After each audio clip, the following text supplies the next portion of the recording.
E aí essa história inteira passa a ganhar um outro significado também.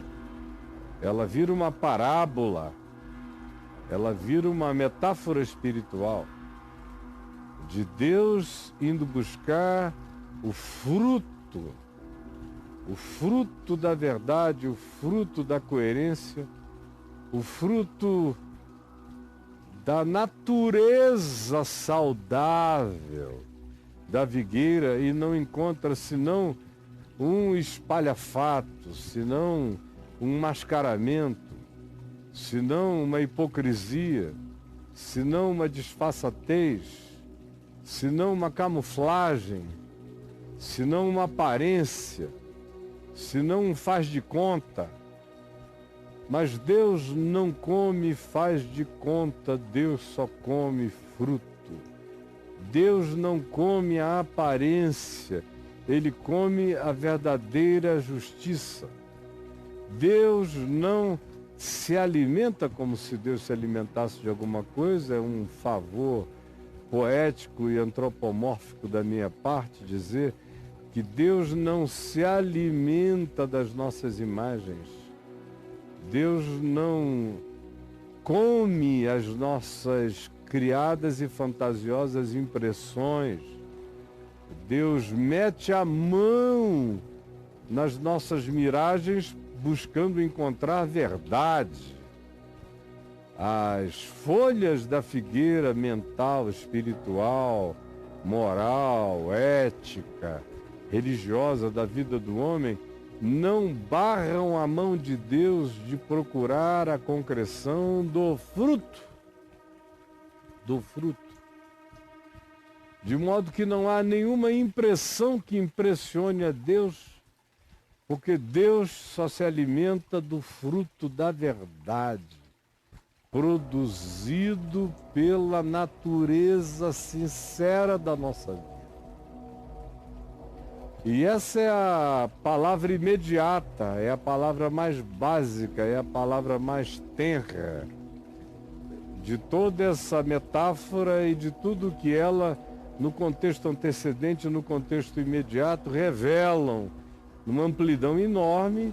Você pode achar a respeito aí no meu portal, basta escrever a figueira sem fruto, que você vai achar várias coisas. Mas aqui para mim hoje, a minha questão com você aqui e agora é essa. É o quanto você vive de aparência, você vive de morais, você vive de demonstrações éticas, você vive do bom testemunho das folhagens, do reverdecer folhoso, sem nenhuma correspondência à verdade do fruto genuinamente frutuoso da parte de Deus. E a maioria absoluta dos cristãos vivem de folha, de testemunho, de aparência, de imagem, de gestão de reputação. Gestão de reputação. Grande maioria, ninguém está preocupado com a verdade. Se é ou se não é, se dá fruto ou se não dá, se é verdadeiro, sincero e real, ou se é apenas a oferta para impressão dos outros. E na experiência de quase meio século de observação humana, do ponto de vista pastoral, do ponto de vista de um olhar do Evangelho, o que eu mais vi toda a minha vida e o que eu mais vejo à volta de mim hoje, agora, é uma multidão de figueiras cheias de folha. E eles apresentam as suas folhas, eles cantam a sua folhagem, eles pregam cheios de folhagem. Eles são os pastores da folhagem, são as congregações das folhagens.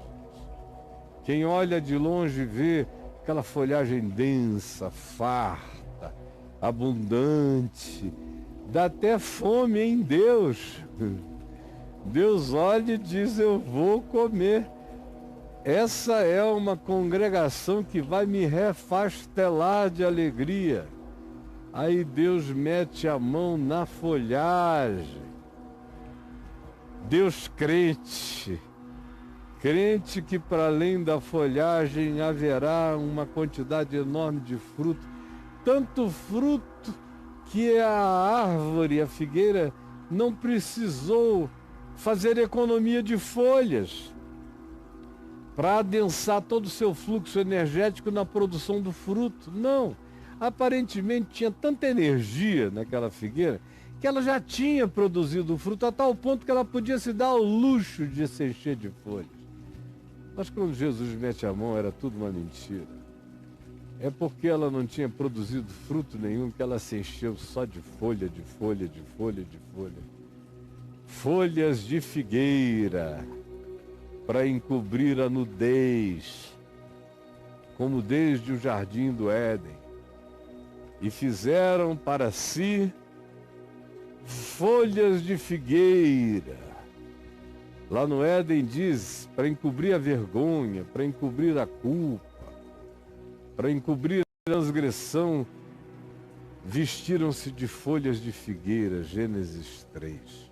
Aqui, em Israel, é a mesma história, é a mesma mentira, é a mesma disfarçatez, com milênios de acumulação, de experiência de mentira e de engano, transformadas em cultura religiosa.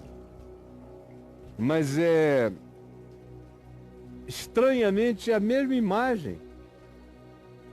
É a mesma tanga de folhas de figueira, encobrindo a ausência do fruto.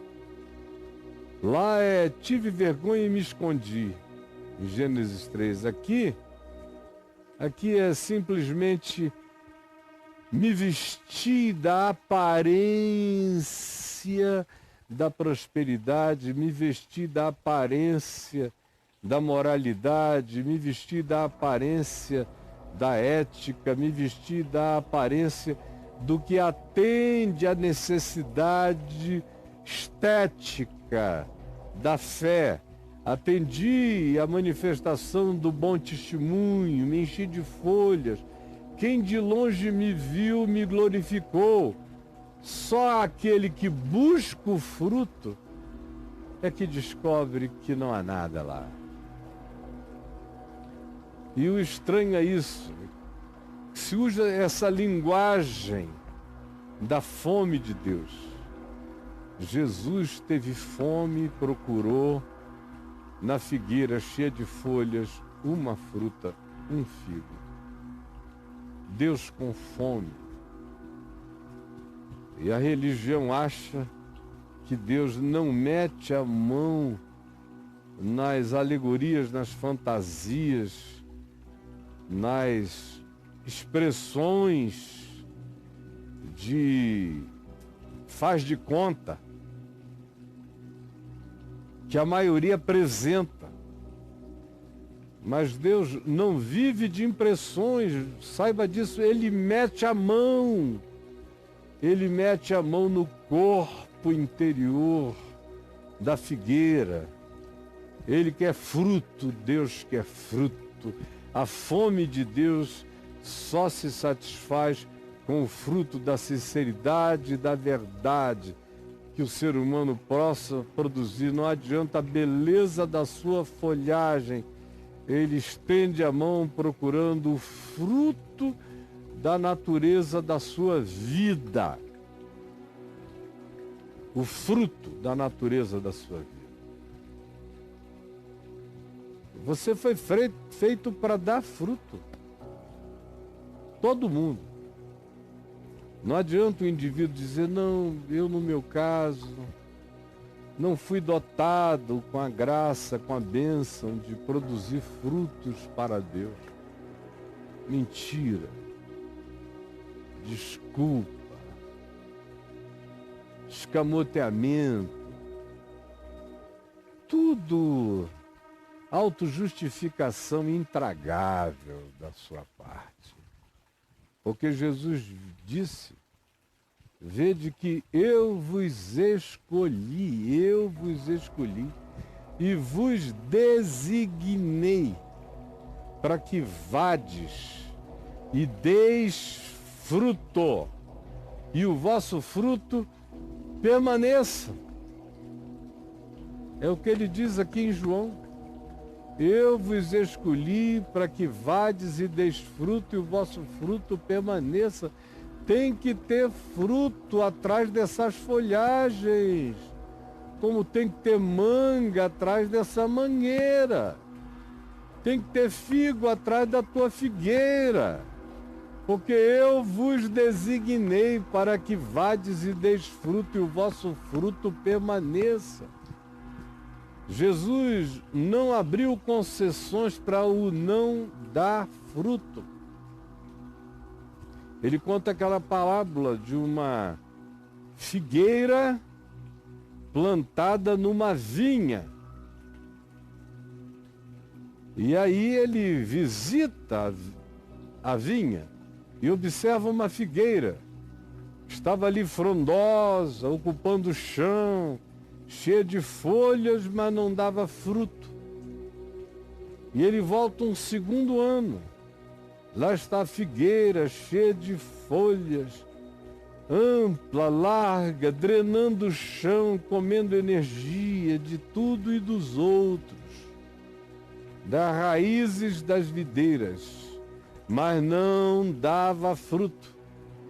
Até que ele chamou o administrador da vinha e disse: arranca daí esta planta, porque ela só tira a força do solo e não produz fruto nenhum. Então, o gestor da figueira disse: me dá mais um tempo, só mais um tempo, para que eu coloque adubo de todos os lados, para ver se ela então dá fruto, e não somente folha. Mas se dentro de 2 anos isto não acontecer, eu prometo a ti que eu a arranco, a desenraizo do chão, porque ela estará apenas drenando energias que ela não transforma em fruto. Foi Jesus que disse sobre a imprescindibilidade de dar fruto.